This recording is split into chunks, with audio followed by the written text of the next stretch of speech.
Tungayan po natin ngayon yung sagutan na Senator Cynthia Villar and Senator Honte Veros regarding po sa isang kinatitirikan po ng mga informal settler o yung lupa po ng mga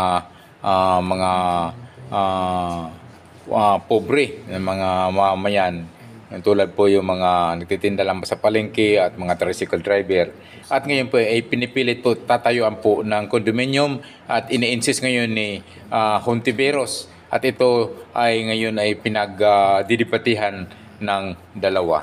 Pakinggan po natin si Cynthia Villar. Priority how to give them houses. Before kasi, yung aming CNP program, we're just giving land to the poor and the homeless. And they will try to save money to build their homes, better homes in the future. And ang amortization lang noon, 500 pesos a month. So they can afford it. The poor and the homeless, they can afford it. Even the tricycle driver and the mga nagtitinda sa palengke. But now, they are prioritizing condominium. Ang condominium, mahal. It's for the middle class. It's not for the poor. Tapos paaalsin nila doon sa lupa yung poor, lalagyan nila ng condominium. Saan nila dadalhin yung poor? That's our experience in Las Piñas. So I'm telling the secretary what is our experience in Las Piñas. Yes, Mr. President. Nakikinig mabuti ang secretary sa bawat locality natin kasi lahat yan pag pinagsama-sama really give us the national situation sa housing na sinusubukan tugunan ng department. I think what the department is trying to do, Mr. President, good gentlewoman, ay sabay na trabahuin ito with government funds, prioritizing housing for the mahihirap, poor. nakatira doon sa lupa, natatayuan nila ng condominium. Saan dadalhin yung mahihirap na cannot afford a condominium? Mr. President, kahit sa condominium, sinasabi nga po ng DSUD na pati ang condominium ay for the poor as long as may interest subsidy. So sinusubukan po ng department mag-innovate sa mga 4,000 programa. a month. Hindi daw po, Mr. President, but I'll get the updated figure on Yun ang that. pinopromote nila, 4,000 a month. Mr. President, what I'm hearing here is it is 2,600 a month, so not 4,000 Do you think the poor pesos. can afford 2,600 a month when they're earning only below 500 a day? Kasi ang kino-question ko is yung model na condominium. Mahal ang condominium eh. So, it's not for the poor and the homeless. So, it's not for the poor and the homeless.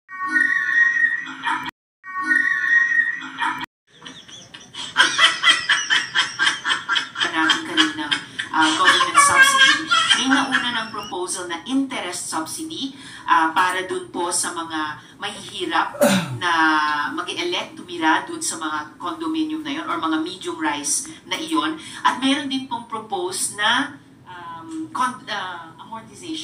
amortization subsidy in partnership sa LGUs. Kasi ang amortization, pag lupa lang ang binigay mo, 500 pesos a month. Yan ang experience namin sa Las Piñas. Now, pag condominium, magkano? Ngayon po, ini-insist pa rin ni Hontiveros yung condominium na itatayo sa mga lupa po ng informal settler dyan sa Las Piñas. Ito po ay para lamang maitayo yung kagustuhan ng Hontiveros na ito. At sigurado po ito may commission o may kita sa mga kontraktor ng condominium.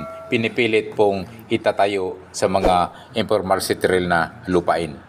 At ito ang halaga pala ay kulang mahigit 4,000 ang babayaran ng mga informal settler. Samantala, yung lupa lang ay 500 pesos lamang po ang binabayaran every month. Condominium concept for the poor. Kasi parang hindi kaya ng mga mahihirap sa amin. Paalisin sila doon sa lupa na tinitira nila, tatayuan ng condominium, hindi naman nila kaya yung condominium, where will they go?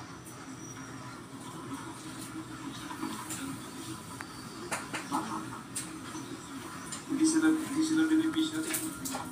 Tayuan ng condo.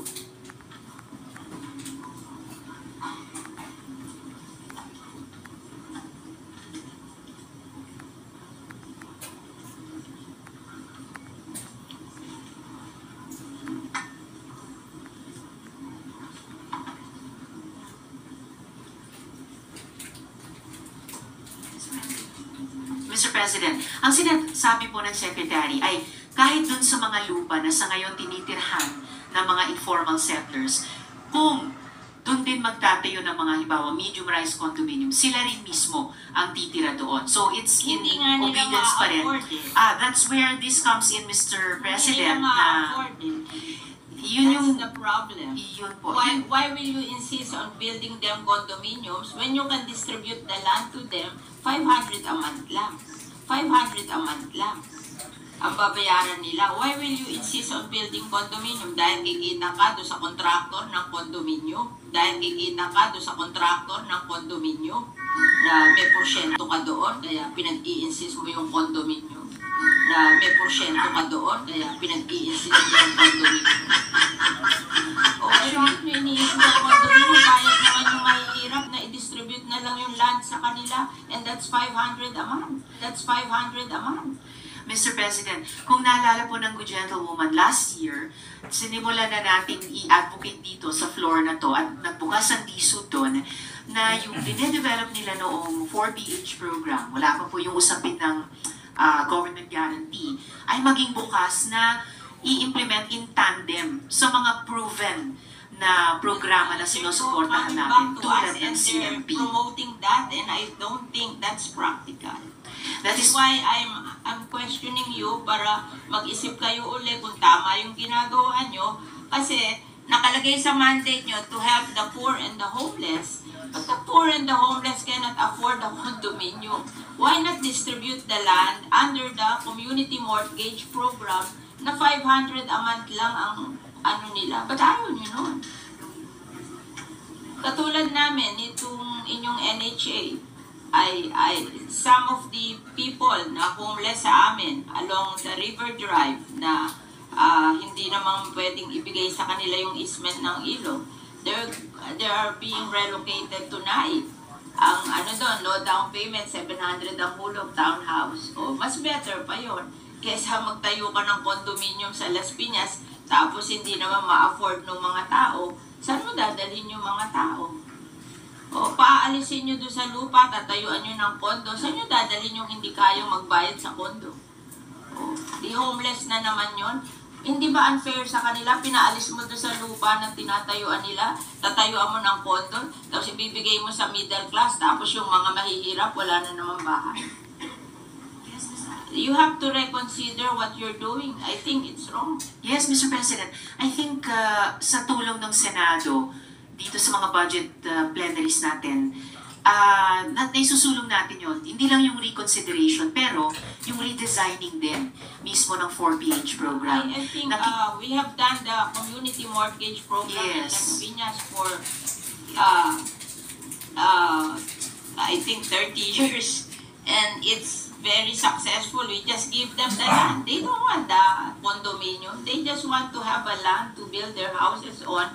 And if they cannot build nice houses today, they'll just try to earn so that in the future they can build houses in the land. But what they want is the land. That they will not be, hindi sila magigibado sa land where they are staying now. And they're willing to pay for the land. Why don't we do that? Why do we have to build condominiums on their lands which they cannot afford? Yes, Mr. President. If I may, I think napakalawak ng suporta natin mga senador sa CMP, for example. And dahil paulit-ulit natin ini-impress yun sa DSUD, kaya rin makikita po natin historically sa budget na nire-request nila sa GAA, ang lakas po ng hinihinging suporta para sa halimbawa sa CMP. Pero kakaunti lang po ang actually na naibibigay mula sa DBM hanggang sa final na GAA. Halimbawa po mula 2016, nag-propose ng funding ng, this is 1 billion, right? 1 billion pesos hanggang sa 2024, hiniling ang 13 billion pesos. Pero ang naibibigay lang halimbawa, o naibigay pala nitong 2024 GAA ay 126. But you will have money to build condominium. Sorry, what? No. What I'm trying to say, Mr. President, is nagsisimula po tayo dito sa Senado ng paniniwala sa CMP. paniniwala sa GLAD program. Kaya nga, nung unang pinresenta sa atin ng DSUD yung 4PH, itong dalawang programa ang katulad ng ibinangga natin sa 4PH, precisely to say what the good gentlewoman is saying, na hindi pwedeng i-abandona natin yung mga proven successful programs tulad ng CMP para sa isang totally new program. Kailangan yung mga proven, tried and tested components tulad ng CMP, i-sustain natin, and then you can see if new ideas like the 4PH at ngayon may kasamang government guarantee ay pwedeng sama-sama tugunan yung ating housing needs. Ganon din po ang nagiging karanasan We historically. have land there, and they can buy the land and distribute it to the poor. Why will we have to build condominium which they cannot afford? Just Opo. give them the land. So, it is actually up to us also now, Mr. President, kahit doon sa particular na programang sinusuportahan natin ng CMP, nag-propose po itong representasyon ng 500 million pesos para sa CMP, pati po sa unprogrammed funds natin sa 2025. Ang historically din po sa budget na hinihingi ng DSUD at key shelter agencies, pero aktual na ibinibigay ng DBM, halimbawa sa SHAFC, historically humingi po tayo para sa kanila ng 14.8 billion pesos, pero 121 million pesos lamang po ang naibigay. But we are not abandoning kahit alin sa mga... Ano gagamitin mo sa condominium kung yung land lang na murang-mura hindi mo magawa? Anong model yun sa condominium? Yes. You will say that it will be financed by the private sector. Yes, Madam Problema, Mr. gagaranti President. din ng government yan. Parang government din ang gumasta dyan.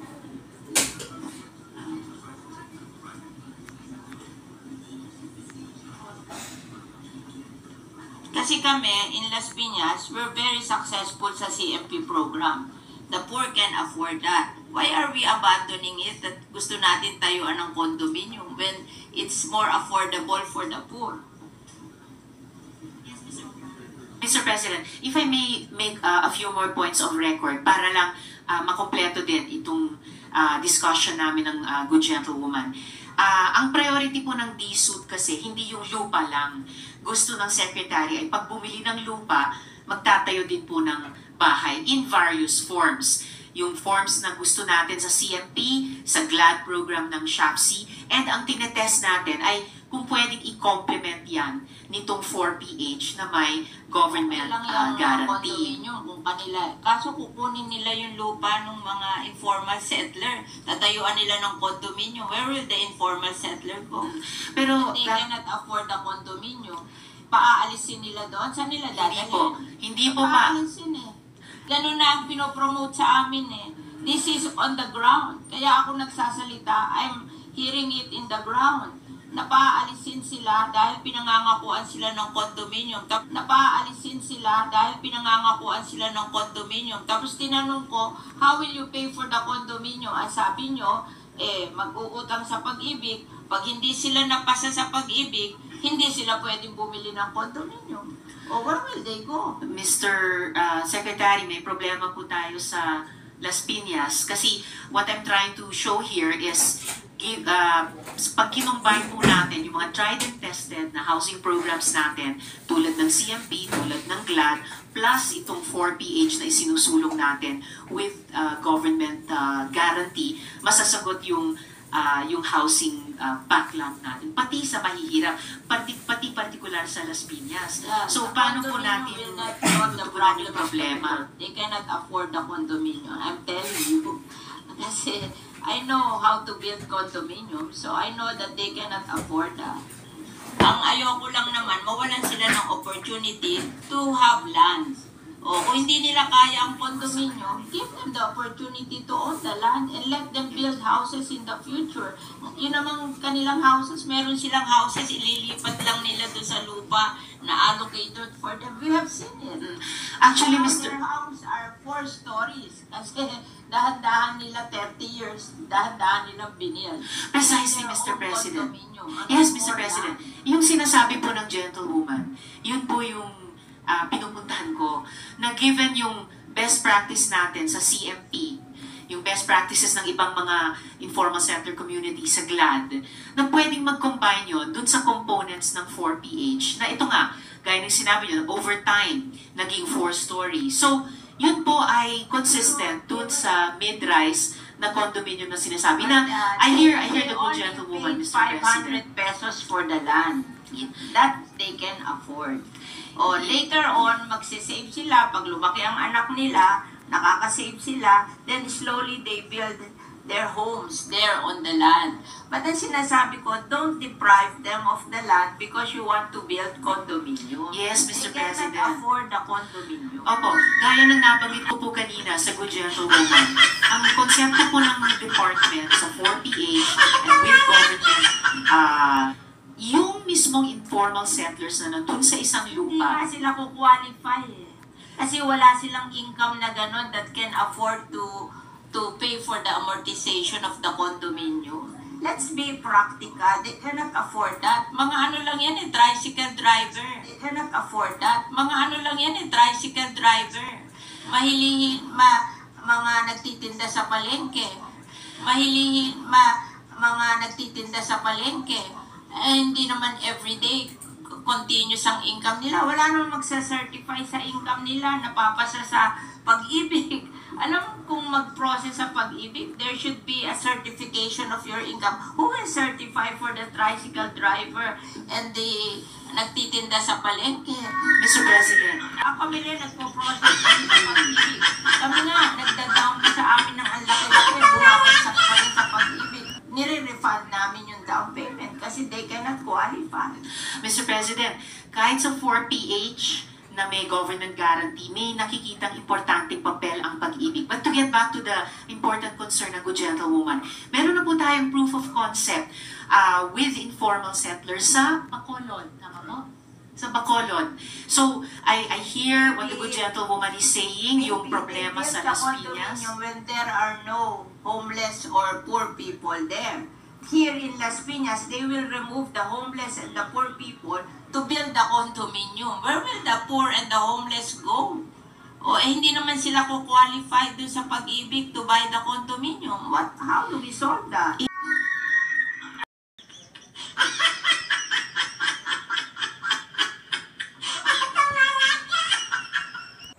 Ito na nga mga kabayan, ano ngayon ang masasabi nyo? Comment lang kayo sa comment section.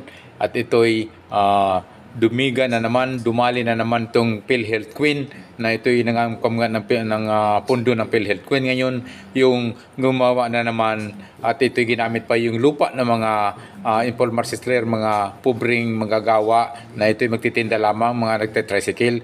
Gustong patayuan ngayon ni Hontiveros at yung siyempre yung contractor na ay ito'y nagko-commission ayon nga to kay Senator Cynthia Villar.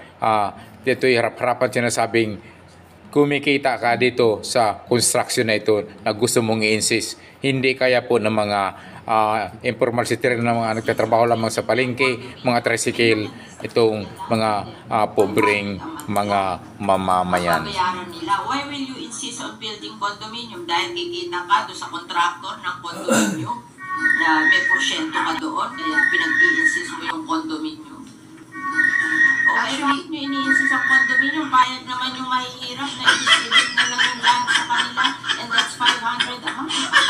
Ito na nga mga kabayan, ang kapal talaga ng mukha itong si Hontiveros. Ini-insist pa rin niya po yung pagpatayo ng condominium, samantala pwede namang paunti-unti po yung mga informal settler na yung 500 pesos lamang po yung kanilang babayaran every month. Kaysa naman yung 4,000 mahigit yun sa condominium. Napaka swapang pa talaga itong si Hontiveros.